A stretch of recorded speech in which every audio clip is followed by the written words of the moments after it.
Hyperion Asset Management has been awarded Fund Manager of the Year by Morningstar Research. So I spoke to their Chief Investment Officer, Mark Arnold, who said that their investment philosophy is more of being a long-term business owner rather than an investor. We also spoke about the transformative impact of artificial intelligence on a number of companies, including Tesla. We also spoke about a disruptive software company who's one of the best performers in the S&P 500, but you'll have to watch the video to find out who that is. Mark, I'm really interested in your thoughts about your mission statement, because you describe Hyperion as not being investors but business owners, and you've also been quite explicit in saying that share price declines aren't the sort of thing that concern you, and that they ultimately represent something of an opportunity. Can you put those things into context? Yeah, we've always taken a long-term view, so we believe in long-termism.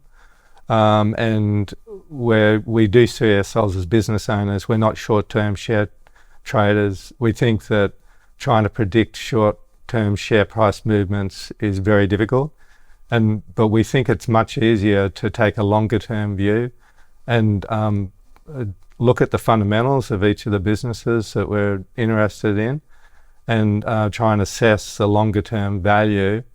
And we think that that's really important, and really step away from the short-term noise which is created by the announcements. Trump has been driving a lot of volatility recently, but we think that that's more of an opportunity for us, because we've got quite a sophisticated portfolio management system that can take advantage of short-term volatility.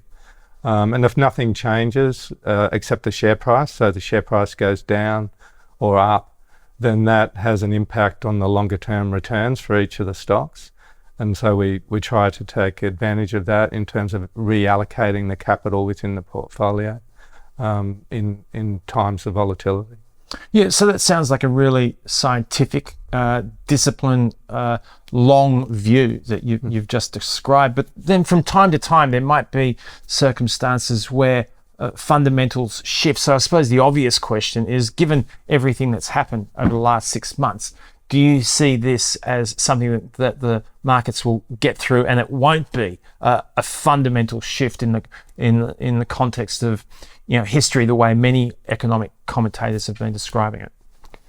Well, we think that the tariffs will have a short-term impact, but we don't think it's a long-term thing. We do think that the Trump administration is very strategic in terms of their objectives, and it's not just tariffs. It's also reducing regulation, which we think is important to improve productivity through time. It's through trying to achieve lower energy costs. So we think that those sorts of programs are actually quite positive for markets and for the US economy and the world economy longer term. So tariffs, they've sort of, the uncertainty has driven markets down in terms of how they're going to be implemented and what the ultimate outcome is. But we think that it's largely noise, and that'll dissipate over the next 12 months as these tariff agreements with individual companies are announced. And so we just think it's the strategic elements of what they're trying to achieve are actually quite positive for markets longer term. So notwithstanding everything that you've just said, we're firmly in the midst of a downgrade cycle when it comes to earnings. So yeah. I'm just interested in how you see through that period of time. Given what you've just said, you must see that as an opportunity. Yeah, it's definitely an opportunity. Like we see economic downturns as an opportunity because there'll be earnings downgrades during the downturn, if there is a downturn. But coming out the other side, we think it's quite symmetrical, particularly if you've got really good businesses. So they may have some sort of short-term reduction in earnings, But once the tariffs are sorted out and the economy recovers, then there'll be a rebound of earnings on the other side. So you mentioned the discipline that you need to see through or listen through the noise. There's probably been a few stocks that have been louder and creating noise than Tesla. It's an important holding in your portfolio. So how have you been contextualizing the volatility, or have you almost just turned the dial down on that and looked through to the next 5 years and what's going to be an important delivery platform for that organization? Yeah, we're really focused on the AI developments, so the autonomy software that they've developed in their cars. So every Tesla, so there's over 7 million Teslas globally. They've all got an inference chip in them, and they've got a suite of cameras. And Tesla's developed the technology through neural nets to actually have these cars drive themselves. And we think it's a game changer. It'll substantially lower transportation costs over the longer term, because you're going to remove a human from driving. It means that a car, which has traditionally just been a depreciating asset, potentially becomes a money printing machine for a lot of people. So we think there will be a lot of entrepreneurs that will buy Teslas in the future once they're fully autonomous. And they'll be able to have a fleet of them and send them out and earn money. So it's collecting data in the same way an iPhone might collect data. Yeah, it's very similar to moving from a Nokia to an iPhone. And if you go back in time, prior to Apple launching the iPhone, there were a lot of skeptics about the success of the iPhone. Because Nokia was one of the biggest companies in the world, it was highly successful, and a lot of the market just didn't understand how fundamental the change was going to be, moving from a dumb phone to a smartphone. And it's a similar thing with moving from a dumb depreciating asset, a car, to a money printing machine. I suppose, given what you've just said, an organization that is similar is Palantir, because data is the fundamental aspect of their business model, and they make sense of very large data sets. That organization wasn't believed a short time ago. What has changed for that business? Nothing's really changed. It's just the market's realised that it's quite a disruptive business. They really can. They've got a software suite that can basically go on top of the existing infrastructure and software programs that an enterprise has, and this can be government or commercial enterprises. And it enables the staff in those organisations to make better decisions, because they have access to all of this data and analytics that they didn't have before. So it's a highly disruptive business, and we think it's early days for Palantir. This year they'll have revenues of less than 4 billion, and we think the addressable market for them longer term is like 120 billion or more. And what's interesting about your portfolio is that you can scale down to far more modest enterprises. You've just brought into a Polish business as well, which seems a little bit at odds with what you've just spoken about. What attracted you to that business? Dino Polska, it's a rollout story, a classic rollout story, and Hyperion has taken advantage of rollout stories through its history. We were big shareholders in JB Hi-Fi early on, when they had sort of 20, 30 stores.